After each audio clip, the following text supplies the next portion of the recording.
안녕하세요. 신도림 근본한의원 원장 이상진입니다. 근본한의원은 병의 원인을 찾아 몸의 근본을 다스린다는 뜻을 담아 만든 이름입니다. 오늘은 교통사고에 대한 여러 가지 질문들에 대한 답변을 드려보는 시간을 가지도록 하겠습니다.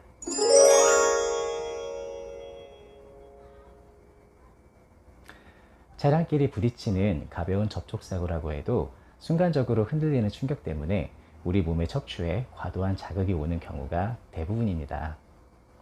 특히 안전벨트를 매고 있는 경우 요부와 흉부는 비교적 고정이 잘 되는 반면 경추 부위는 앞뒤나 옆으로 흔들리는 충격을 심하게 받는 경우가 있는데요. 이를 채찍질 손상이라고 합니다.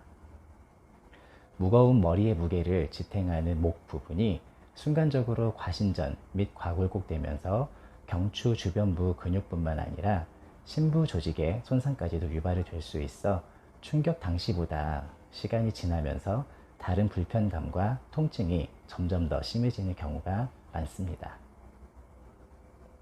두통과 불면, 팔저림과 같이 혈관과 신경 쪽 문제까지 유발이 되는 경우도 종종 있습니다.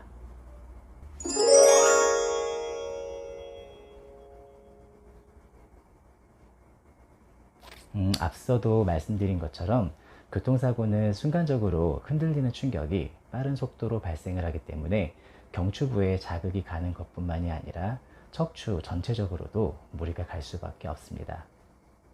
또한 안전벨트를 매지 않았거나 불안정한 자세로 몸을 틀고 있는 경우, 예를 들면 뒷좌석에 아이를 돌보기 위해 몸을 돌리고 있었다거나 피로감 때문에 옆으로 누워 있을 때 사고가 나는 경우, 그럴 때처럼 좌석이나 핸들 및 차체 내부에 부딪힐 수도 있고 자세 문제로 인해 척추 주변 근육이 경직이 될 수도 있습니다.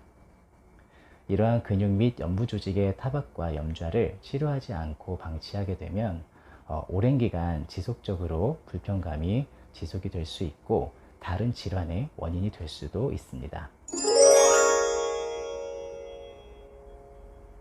아이들은 성인에 비해 몸도 유연하고 오래된 자세 문제로 인한 척추병증이 상대적으로 덜하기 때문에 근골격계의 문제가 심하게 발생하는 경우는 드물다고 볼 수 있습니다. 물론 카시트나 안전벨트를 잘 했을 경우에 해당이 되는 거고요. 그렇지 않은 경우라고 한다면 당연히 성인과 비슷하게 치료를 해야 됩니다.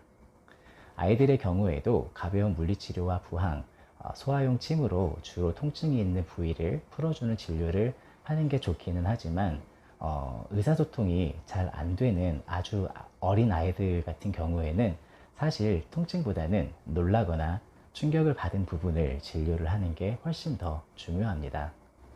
자다가 놀라서 깬다거나 대변 색깔이 변할 수도 있고 평소보다 짜증을 더 내거나 잠을 잘 자려고 하지 않는 등의 증상이 보일 수도 있습니다. 자동차 보험으로 한약 처방이 가능하기 때문에 이런 증상이 있다면 어린아이들은 한약 치료를 꼭 해주는 것이 좋습니다. 이상 세 가지 질문을 통해 교통사고 치료에 대해서 알아봤습니다. 다음 시간에도 궁금한 부분들에 대해 주로 알아보는 내용으로 찾아뵙도록 하겠습니다. 신도림 근본한의원 원장 이상진이었습니다. 감사합니다.